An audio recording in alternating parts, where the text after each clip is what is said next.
E aí, pessoal, hoje nós vamos conversar sobre como arrumar uma vaga no exterior. E se você é júnior, se você está começando e acha que esse vídeo não serve para você, peço que fique aí, espera um pouquinho, escuta um pouquinho o que eu tenho a dizer, porque eu trago algumas dicas também para quem está começando na carreira.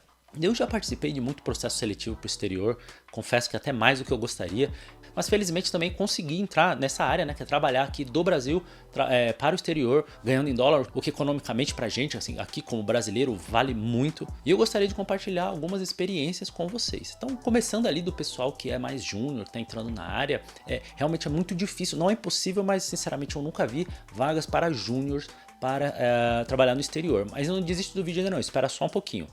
Para vocês, eu acho que assim, como vocês ainda estão iniciando na área, eu acho que vocês podem colocar isso como uma meta futura, uma meta lá na frente, mesmo que você não tenha muito interesse agora, mesmo que você no futuro realmente não vá querer, mas você já vai ter utilizado esse tempo de carreira com uma meta, com um foco, e aí você vai poder lá na frente optar se quer ou não quer. Se você quiser, você vai estar mais bem preparado, bem preparada, e se não, não vai mudar nada na sua vida, porque você não vai abrir mão de coisas em detrimento disso. E o que eu quero dizer com isso? Primeiro, fundamental de tudo, se você não sabe aprender inglês, não tem conversa. Para trabalhar para o exterior, você vai ter que aprender inglês. Lógico, assim, tem raríssimas exceções onde, sei lá, você pode trabalhar para Portugal falando português. Não vou dizer que é impossível, mas eu nunca vi. Mesmo as vagas para Portugal é pedido que saiba inglês. Na verdade, para muita vaga aqui dentro do Brasil, é necessário falar inglês porque a gente acaba trabalhando para uma empresa que que presta serviço para o exterior e aí a gente vai ter que falar inglês do mesmo jeito. Então, eu acho que assim, independente da linguagem de programação que você vai escolher, uma linguagem, uma língua no caso, que você precisa aprender é o inglês. E para você que já está aí mais avançado na programação e já quer se lançar nas vagas do exterior, você não precisa ter um inglês impecável, você não precisa ser fluente no sentido de você não erra nada, de você entende 100%, não é isso. Você tendo, eu diria que se você tiver um inglês intermediário para avançado, você já pode ir tranquilamente. As empresas do exterior que contratam estrangeiros para eles, obviamente, eles já estão preparados para isso. Eles sabem que a pessoa que está sendo contratada tem o inglês como segunda língua. Então eles têm já esse costume, essa abertura. Eles explicam, é muito comum, eu me recordo em várias vezes, eu estar conversando com o recrutador, com a pessoa na entrevista, e ao pedir para a pessoa repetir a pergunta, ela não somente repetia a pergunta, ela mudava o jeito de falar. Então ela explicava de uma outra forma. Por quê? Porque é muito comum, eles sabem que às vezes é uma palavrinha que eles colocaram que a gente não entendeu, os famosos phrasal verbs, isso é muito comum. Ele colocou um phrasal verb e aí a pessoa perguntou, às vezes eu simplesmente não escutava direito e queria só que repetisse, mas a pessoa já repetia e já mudava um pouco, utilizava outras palavras, explicava um pouco mais e facilitava a minha vida. Então isso já tem uma cultura. Obviamente que vai ter aqui e ali as pessoas que não estão muito acostumadas, que falam de um jeito esquisito, mas você não precisa ficar muito aterrorizada pensando assim, eu preciso ter um inglês perfeito, eu preciso, sei lá, assistir um filme sem legenda, e entendendo tudo. Não é isso. Vou repetir, um inglês do intermediário para avançado já dá conta do recado. E tem outra, você vai perceber já ali na entrevista. Se na entrevista a pessoa, se no primeiro contato, porque geralmente um recrutador te faz um primeiro contato, vai ter ali uma entrevista super rápida, basicamente só para saber se você fala inglês. Então vocês vão conversar ali uns 30 minutinhos sobre a sua vida profissional e aí a pessoa já vai perceber. E se você for cortado, você já percebe ali, opa, preciso melhorar nisso e aquilo, e até tem subsídio aí para procurar aulas na internet, professor particular dizendo, ó, estou com problema neste ponto aqui e preciso melhorar. A segunda coisa que você precisa fazer é saber o que as empresas do exterior estão buscando. Tem locais que determinadas linguagens de programação são mais utilizadas, então ali na Europa é muito forte Visual Basic, não sei porquê, mas é muito forte Visual Basic, principalmente ali em Portugal. Na Europa também tem um C Sharp, em outros lugares você vai achar Java, Python e Go. Aí depende muito também da indústria, mas uma coisa que eu percebi é que tem determinados lugares eles utilizam uma determinada linguagem mais comumente. E aí o que vai acontecer? Uma coisa muito importante é a gente lembrar os fusos horários. Se a gente vai trabalhar com o pessoal da Europa, se a empresa não for, vamos dizer assim, muito voltada para o remoto, ela pode ter ali uma exigência de horário. Então ela exige que você fique num determinado horário online, trabalhando com eles para que vocês possam trocar ideia e coisa do tipo. E se você pegar um fuso horário muito diferente, talvez você tenha um horário aí muito ruim, e aí se você tem família, ou se você tem uma pessoa que tem uma vida social um pouco mais agitada, pode te atrapalhar, porque você vai ter que trabalhar de noite e ficar acordado durante o dia. Já se você buscar aqui no nosso eixo aqui, né, que seria uma coisa mais América do Norte, então a gente tem ali Canadá e a parte mais leste dos Estados Unidos, já fica mais fácil. Indo para o meio e para o oeste dos Estados Unidos, acaba tendo um fuso horário também, às vezes 2, 3 horas, mas também é tudo que dá para conversar, porque às vezes você precisa ficar só numa faixa, então às vezes você consegue fazer das 8 às 5, trabalhar das 9 às 6, coisa do tipo, pensando aqui no nosso horário, né? E aí encaixar isso com o horário deles. Mas por que eu tô falando isso? Porque aí você mais ou menos delimita o local que você quer trabalhar. Então, eu queria trabalhar para empresas aqui, mais ou menos no meu fuso horário aqui, então vou escolher Estados Unidos. Entra em sites de emprego, entra no LinkedIn e procura que linguagem que eles procuram lá. Óbvio que você já é uma pessoa mais velha, que já aprendeu a sua linguagem, você já sabe a sua linguagem, você vai caçar a sua linguagem onde quer que for. Mas às vezes em determinado lugar a pessoa usa um framework específico, um banco de dados que ele quer, e aí você vai pegando. Então é muito importante você saber o que o mercado está pedindo. Isso assim, não só para o exterior quanto no Brasil. Mas foca nisso para você saber e já chegar mais ou menos com as coisas que eles estão pedindo, que eles estão procurando, para que você tenha um perfil mais atrativo para o mercado. Outra coisa mais técnica, já que estamos falando da parte técnica, que você precisa ter é um conhecimento de estrutura de dados e algoritmos. E um pouquinho de arquitetura. Um pouquinho se você não estiver procurando, obviamente, uma vaga de arquiteto. Se você quiser ser arquiteto, você tem que saber muito. Mas vamos focar aqui primeiro no estrutura de dados e algoritmos.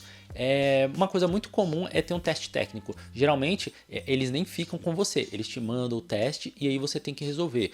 Geralmente te dão ali 30 minutos, 45 minutos para resolver uma coisa, e geralmente é uma coisa simples, mas para gente que não está acostumado a fazer esse tipo de trabalhar ali com o algoritmo, a gente fica perdido, já tem uma pressão porque a gente quer passar, aí tem uma pressão do tempo, tem uma pressão que geralmente você tem que resolver isso numa IDE, no seu navegador, que é péssimo, ou geralmente o autocomplete não funciona, etc. Então você já tem que estar mais bem preparado. Tem alguns vídeos aqui sobre algoritmo, vou deixar linkado o que eu tiver, mas tem muito livro, tem muito vídeo sobre algoritmos, mostrando os algoritmos, te ensinando a resolvê-los, e aí você obviamente resolve antes para você já chegar preparado, preparada, para você chegar treinado ou treinada já no seu teste técnico.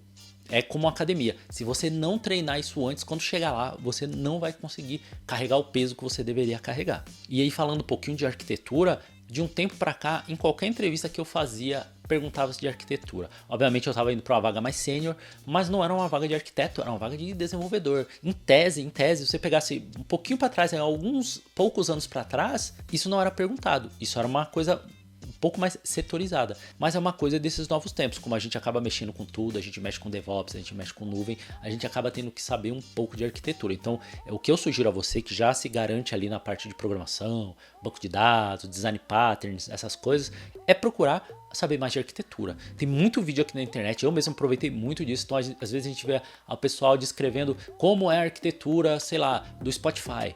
Como construir uma nova Netflix. Pessoal do mercado, se você tem problema com inglês, que você não poderia ter, mas se você tiver algum problema maior com inglês, muita live do pessoal do Mercado Livre, como que funciona o Mercado Livre, mensageria no Mercado Livre, como que eles trabalham na Black Friday no Mercado Livre. Então você consegue pegar muita informação de graça de uma grande empresa. Então aí você vai aprender algumas coisas como trabalhar com muita requisição, com alto throughput, com mensageria, alguns design patterns de arquitetura, back-end for front-end, aí tem um monte de coisa. Todas essas coisas que você buscar aí no Google, sei lá, entrevista para arquiteto de software, vai aparecer muita coisa. Você não precisa aprender, porque a sua vaga não é para arquiteto, sua vaga é para programador, desenvolvedor, mas você tem que ter ali uma noção. Então você ouve, escuta, pega alguma coisa, menos para você ter um desenho geral, um panorama geral do que é a arquitetura de sistemas. Então essa foi a parte mais técnica.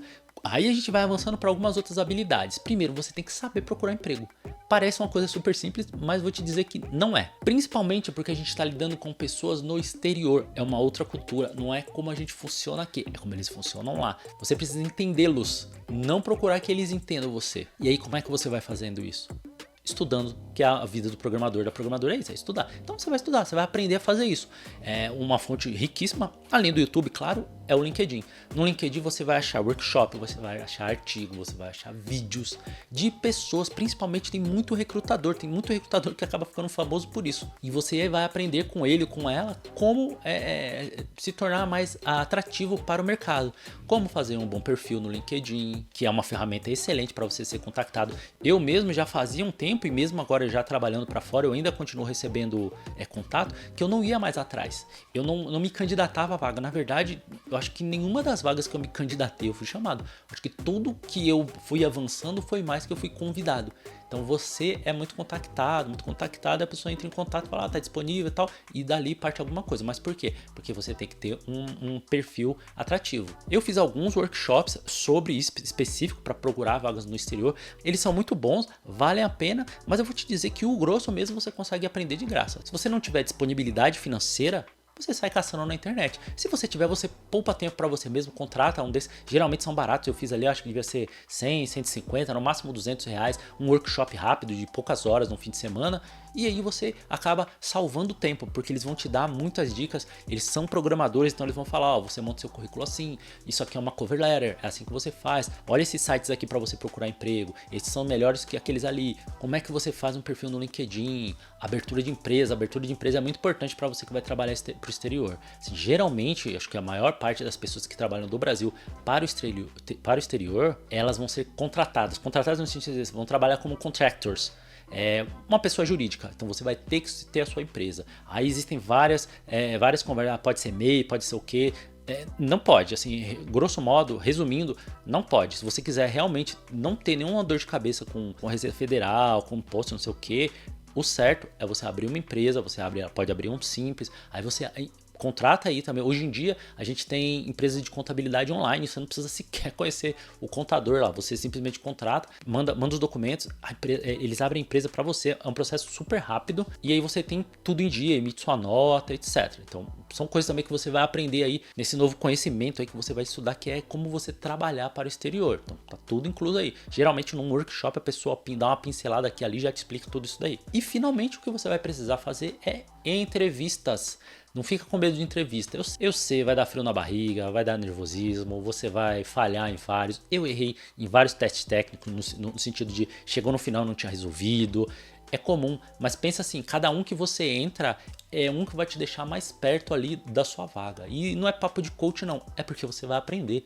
De cada um ali você vai aprender. Então, entrei e bombei ali no teste técnico. Ao menos é um algoritmo que você vai anotar aqui, ó, isso eu não sabia, vou aprender agora. Aí você, sei lá, vai pro YouTube, vai para onde você quiser, procura lá e resolve ele. Então é um a menos. Quem sabe no próximo cair ele de novo, você já vai saber. E outra, você vai aprender, você vai conhecer melhor. Essa ideia funciona assim. Esse teste técnico foi desse jeito, eu sofri mais, então eu preciso ensaiar melhor, eu preciso fazer outros testes desses. Às vezes vai ser na conversa. A pessoa me fez a pergunta X e eu não fui bem. Então eu vou me preparar para essa mesma pergunta. Então aquelas perguntinhas básicas, o que você já fez que deu errado, em uma situação que você, sei lá, errou, o que você fez. São tipos de perguntas que você já prepara antes e já chega preparado para responder. Não é que você vai inventar, mas se simplesmente pergunto para você isso agora, você trava. Tenta responder agora o que você fez numa situação onde deu tudo errado lá, você cometeu um erro. O que você fez? Talvez você não dê a melhor resposta. Se você, com calma, lembrar, ensaiar, opa, eu fiz assim, assim, bom, aqui é bom eu incluir isso aqui, porque isso aqui foi o jeito que eu resolvi, isso aqui também demonstra que eu trabalhava bem, sob pressão, papapá. Então você prepara antes. E aí, finalizando o vídeo, que trazendo, vamos dizer assim, a dica que vai te ajudar em todas as dicas anteriores, que é o ChatGPT. O ChatGPT não vai ser quem vai acabar com a nossa profissão, ele vai ajudar a gente. E em tudo isso que eu falei, o ChatGPT vai te ajudar. Você consegue uma forma dele preparar o seu currículo, de fazer uma cover letter. Não aprendeu inglês, você pode utilizar ele como recurso também para você treinar. Você pode treinar uma entrevista. ChatGPT, vamos fazer uma entrevista. Você é o entrevistador e eu sou o entrevistado. Uma coisa que eu já fiz é o contrário. eu sou o entrevistador, você é o entrevistado. Aí eu fazia perguntas pro ChatGPT e aí ele me respondia e depois eu utilizava aquela resposta dele na minha resposta futura. Opa, disso aqui eu posso utilizar, tá? Peguei esse pedaço aqui junto com algo meu, porque tem coisas que são pessoais que o ChatGPT não conseguiria fazer, mas coisas mais técnicas ele consegue. Obviamente, como eu sempre falo, quando eu falo sobre ChatGPT, dá uma checada se ele não tá alucinando, se ele não tá falando uma besteira. Então, se for uma coisa técnica, busca ali outras fontes para você ter certeza que ele tá falando a coisa certa, para você não sair também alucinando aí numa entrevista de emprego. E eu espero que com isso você consiga a sua vaga aí trabalhar para o exterior. É uma experiência muito interessante. Uma coisa que eu queria também aproveitar e finalizar aqui, não é bem uma dica, mas é mais para você se acalmar. Lá fora eles trabalham como a gente trabalha aqui dentro. Então, se é uma grande empresa, vai trabalhar como uma grande empresa daqui. Eles vão utilizar a linguagem que a gente utiliza aqui. Não é um bicho de 7 cabeças. Se você já entrou numa nova empresa aqui no Brasil, entrar numa empresa lá fora, é a mesma coisa, vai dar aquele nervosismo, você vai levar aquele tempo para se ambientar, para saber como é que você faz uma coisa ou outra, conhecer a arquitetura que eles utilizam lá. Óbvio que pra gente tem a barreira aí da língua, isso aí sempre vai existir. Mas olha, muita coisa é escrita, então você pode jogar no próprio ChatGPT. ChatGPT, como que eu perguntaria isso daqui? Aí ele te coloca numa linguagem um pouco mais natural, ou um tradutor, então você joga no tradutor só para dar uma conferida. Mas lembra que lá também são pessoas como a gente aqui. Não é que no exterior só tem gente sênior que sabe de tudo e nós somos simples brasileirinhos e brasileirinhas que somos aqui, terceiro mundo, e a gente não sabe de nada. Não vai com essa cabeça não, porque nem eles têm essa ideia da gente. Eles contratam a gente aqui, obviamente, por uma questão financeira, porque nós somos muito mais baratos quando a gente converte em dólar, mas porque a gente também tem qualidade e a gente entrega bastante. E com essas últimas palavras, espero que eu tenha incentivado você a achar sua vaga no exterior. E já sabe, curte, compartilha, se inscreve no canal para receber mais vídeos como este e vejo você no próximo código.